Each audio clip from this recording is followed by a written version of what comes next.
দেশের ২৩তম রাষ্ট্রপতি নির্বাচিত হয়েছেন বিএনপি মনোনীত প্রার্থী মির্জা ফখরুল ইসলাম আলমগীর। তিনি ২৫৫ ভোট পেয়ে বিজয়ী হয়েছেন। অন্যদিকে তার একমাত্র প্রতিদ্বন্দ্বী বিরোধী দল মনোনীত প্রার্থী কর্নেল অবসরপ্রাপ্ত অলি আহমদ পেয়েছেন ৮৮ ভোট।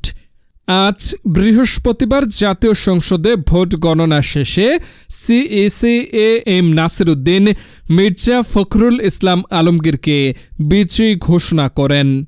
এর আগে বেলা ২টায় জাতীয় সংসদ ভবনের সংসদ কক্ষে সিইসি এম নাসির উদ্দিনের আনুষ্ঠানিক ঘোষণার পর ভোট গ্রহণ শুরু হয়। বেলা ২টা ১০ মিনিটের দিকে স্পিকার ও ডেপুটি স্পিকার প্রথম ব্যালট বাক্সে ফেলেন। ভোট দেওয়ার পর স্পিকার বিরোধী দলীয় সদস্যদের সঙ্গে কুশলাদি বিনিময় করেন।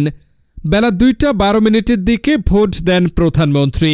এরপর মির্জা ফখরুল ইসলাম আলমগীর ভোট দেন। ভোট দেওয়ার পর তিনি বিরোধী দলীয় সদস্যদের সঙ্গে কুশলাদি বিনিময় করেন। এরপর সরকারি দলের সংসদ সদস্যরা ভোট দেন। বেলা ২টা ২০ মিনিটের দিকে ভোট দেন বিরোধী দলীয় নেতা। এরপর বিরোধী দলের সদস্যরা ভোট দেন। ভোট কক্ষে সরকারি ও বিরোধী দলের সংসদ সদস্যদের পরস্পরের সঙ্গে কুশলাদি বিনিময় ও ছবি তুলতে দেখা যায়। বেলা ৩টার মধ্যে কক্ষে উপস্থিত সংসদ সদস্যদের ভোট গ্রহণ শেষ হয়।